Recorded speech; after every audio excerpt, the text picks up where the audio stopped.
Le nouveau programme de spécialité SVT en terminale implique de savoir utiliser une carte géologique pour répondre à certains exercices.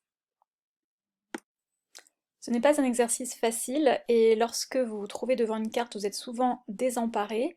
Vous avez l'impression qu'il faut avoir fait une thèse de géologie pour pouvoir répondre et en fait, il faut se rassurer. Les compétences qui sont attendues sont plutôt de l'ordre de retrouver où est Charlie, puisque vous allez chercher des indices que vous connaissez à l'aide d'un outil qui comporte toutes les réponses. Ces réponses, elles se trouvent dans la légende de la carte géologique.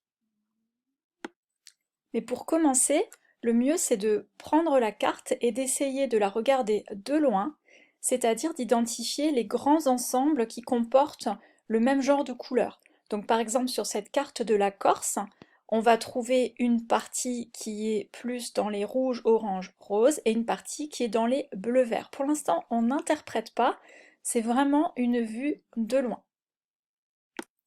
Donc l'étape suivante, c'est d'aller regarder la légende de la carte. Elle peut être un petit peu effrayante, donc on va essayer de voir comment elle se compose. La légende de la carte géologique de la France au millionième ressemble à ceci, donc c'est riche en informations et du coup on peut s'y perdre, on peut ne pas savoir où regarder, donc là on va décomposer les différentes parties.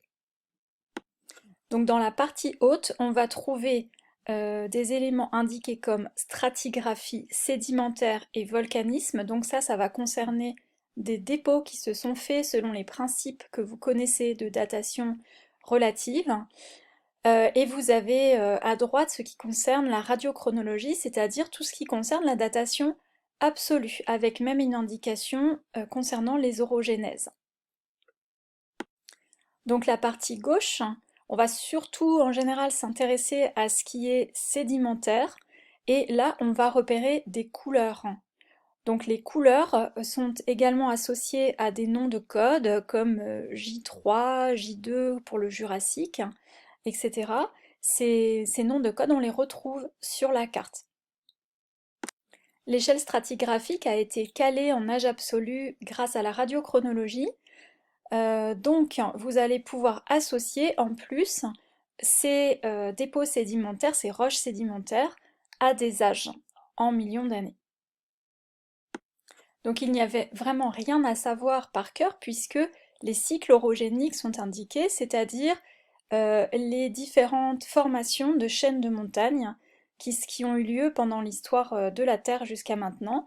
Les deux principales orogénèses que vous allez étudier sont l'orogénèse alpine, donc qui a donné la chaîne des Alpes franco-italiennes que vous connaissez, mais qui est aussi représentée par exemple dans la chaîne himalayenne, et puis l'orogénèse plus ancienne également bien représentée en France, c'est l'orogénèse hercynienne.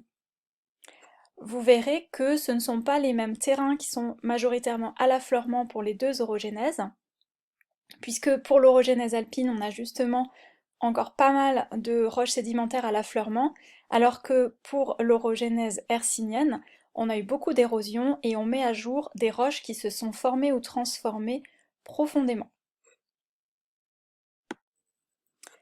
Le fait de trouver à l'affleurement des roches plutoniques, par exemple les granites que vous avez vu notamment en enseignement scientifique de première, vous avez vu que une roche entièrement cristallisée refroidissait lentement et que ça ne pouvait se passer qu'en profondeur. Si une roche plutonique qui s'est formée en profondeur est maintenant à l'affleurement, cela montre un certain nombre de phénomènes dont l'érosion, qui indique donc que la chaîne de montagne est plus ancienne. Plus bas dans la légende, on va trouver des informations complémentaires qui vont être bien utiles et donner énormément d'indices pour répondre aux questions. Il y a en fait des figurés qui sont par-dessus les couleurs. Donc en plus des couleurs qui indiquent des natures de roches et des âges, on va avoir des figurés. Ces figurés indiquent notamment le métamorphisme, donc les roches qui ont été transformées à l'état solide dans des conditions de pression et de température particulières. Donc les figurés vont indiquer différents types de métamorphisme et la couleur du figuré va indiquer l'âge de l'orogénèse. Donc en fait, tout est donné dans la légende, vous n'avez rien à savoir par cœur, puisque vous allez avoir des couleurs différentes pour l'orogenèse alpine et l'orogenèse hercynienne qu'on appelle aussi varisque. La forme des figurés, donc les petits tirets, les petites vagues, les petits points, vont indiquer le faciès métamorphique. Alors c'est quelque chose qui pose parfois problème aux élèves. Les faciès métamorphiques font référence à des associations minéralogiques qui témoignent de conditions de pression et de température particulières et qui permettent de reconstituer une histoire. Toujours dans cette partie plus basse de la légende de la carte géologique de la France au millionième, on va trouver des indications concernant les roches magmatiques. Donc les roches magmatiques ne peuvent pas être considérées comme les roches sédimentaires en termes de datation relative. On va bien souvent utiliser plutôt les principes de recoupement puisque ce n'est pas un dépôt, ce ne sont pas des dépôts successifs en couches. Dans le magmatisme, on va distinguer le volcanisme et le plutonisme. Donc le volcanisme, lorsqu'on va avoir des magmas qui refroidissent plutôt rapidement, qui ne vont donc pas être forcément entièrement cristallisés, et le plutonisme, comme par exemple pour la mise en place de granit, qui refroidissent en profondeur et sont donc des roches grenues entièrement cristallisées. Encore une fois, la légende donne toutes les informations puisqu'on va vous indiquer pour des roches magmatiques quelle est leur origine, puisque les roches magmatiques peuvent se former dans différents contextes. L'un des contextes, c'est l'accrétion océanique, c'est ce qui se passe à l'axe des dorsales. Donc lorsque vous allez retrouver des ophiolites qui sont composés de gabbro, de basalte, de péridotite, ce sont en fait des traces de domaines océaniques qui se sont retrouvés coincés sur les continents par différents mécanismes que vous étudierez en cours. Encore une fois, on vous donne une autre indication, c'est qu'on vous donne l'âge de l'orogenèse en question. Donc le numéro 1 ou 2 vous indique s'il s'agit d'une orogenèse alpine ou varisque, c'est-à-dire hercynienne. On peut aussi former des roches magmatiques en contexte de collision, donc en contexte de convergence où on a des masses continentales qui entrent en collision.